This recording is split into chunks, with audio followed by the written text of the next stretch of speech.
everybody will come out and show your rage that the Supreme Court could undo and take away rights. Take away rights. That's not okay. And there are several states in the country that have decreased their clinics, and some states have one clinic open. Promote, this one's great, promotes comprehensive sex ed in your community and your local schools. We keep going, we keep pursuing justice, and as is our right and duty as queer and trans folks, we're always going to bring joy to that fight too. Thank you.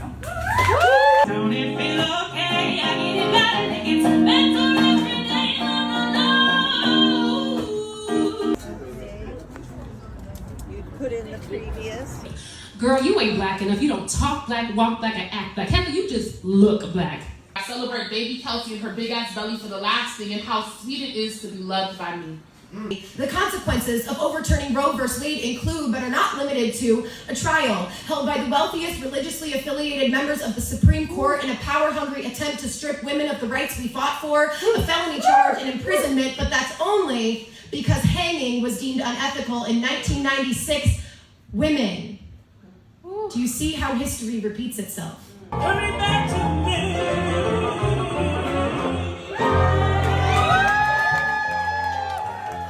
Away 50 years of precedent related to the right to privacy and specifically our ability to access reproductive health care, abortion, and even potentially contraception. And so I do hope everybody, I will likely be in Sacramento when we have to go march in the streets, but I hope everybody will come out and show your rage that the Supreme Court could undo and take away rights. Take away rights. That's not okay. So this is near and dear to my heart. I ran a clinic. I served on the Planned Parenthood board here for a few years before I went to Sacramento. And frankly, we need to be helping these organizations. Thank you for finding some incredible grassroots organizations that are doing the work on the ground in other states. California has been and will continue to be a beacon for others throughout the country, whether we're talking about our LGBTQ plus trans siblings, or whether we're talking about women or pregnant individuals who need access to reproductive health care. We will be that beacon. We should not have to be, because as has already been said, there will be folks who are poor, who are of color, indigenous, who will not have the resources to get here. And so these organizations, along with Planned Parenthood and NAREL and so many others, are going to be collecting resources to help those folks get here. Now, I've been here before. In California, 3 decades ago, we've always had women who've come from Mexico to get access to quality health care and abortion.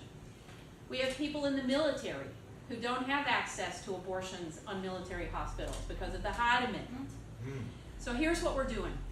Last year, when we saw what happened in Texas, SB 8, that curved the right for abortion, and then we saw Mississippi, which is the case that's made its way to the Supreme Court, Planned Parenthood, NAREL, and more than 45 other organizations in California, all of the ethnic communities, Black Women's Health Network, Latinas for Reproductive Justice, on and on and on, got together. They formed what's called the Future of Abortion, or the FAB Council, and they decided they needed to tell us as legislators what is lacking in California, because even though California has the right to privacy since 1969 that is defined as the right to abortion, we don't exactly have enough providers in this state, in every county, whether it's inner city, San Diego, LA, San Francisco, or rural communities in particular. We don't have enough providers and enough access. And part of that is because of the harassment of the anti-abortion people for the last 50 years. From the day that Roe versus Wade passed, we have been harassed. We have been harassed, and it keeps providers from actually wanting to do the service. But we see what we need to do in California. In this last 6 months, the legislature has 13 pieces of legislation between the Senate and the Assembly working its way through to grant further access, an information line, a fund that will be partially supported by the government. We already support abortion access through Medi-Cal. If you're someone that gets state funding for health care, we pay for it.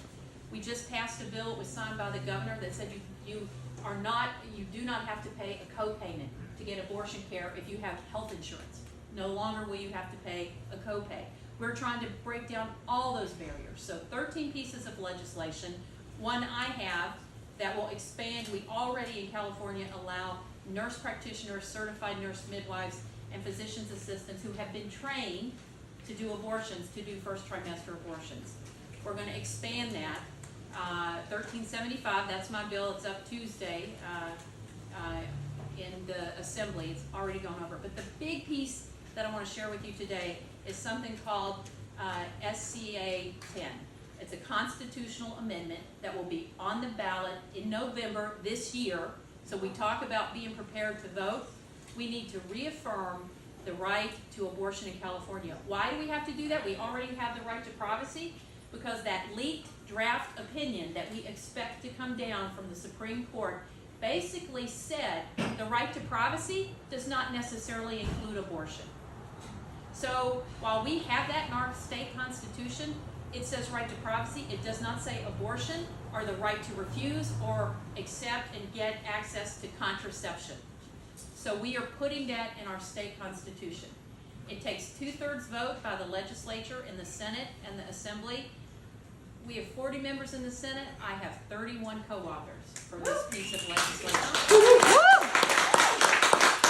In the Assembly, we have 53 co-authors. Now, I will tell you, unfortunately, they're all Democrats. We're all Democrats. It shouldn't be. It wasn't always that way. There were actually Republicans that supported the right to abortion and independence. And in fact, the data shows, the polling that we've done show that across the board, independents, decline to states, Republicans and Democrats support the right to abortion.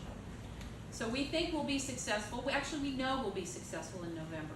But I absolutely want to make sure you know that we are doing this on Monday.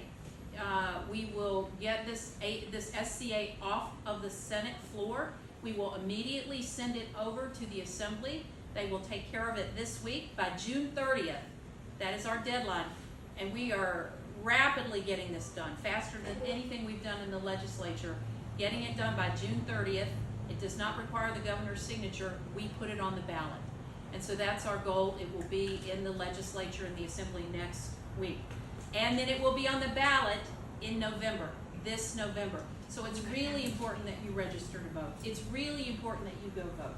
It's really important that you share this with everyone, because we need to make a statement as Californians so that we will be there for women and individuals that will be coming to California that will not have access. And your support of these organizations is going to also help folks who need to come here to be welcomed, to be taken care of.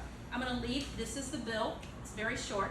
It's historic, so I'm going to leave you some copies. This is it. It's one page. It says abortion and contraception, the right to.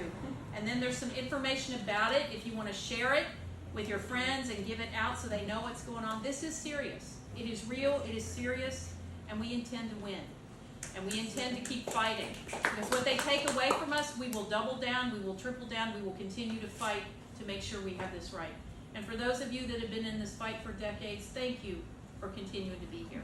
And I'm thrilled that I get to be here to hear the fabulous Jen speak, but also to hear Sue Palmer, an incredible band.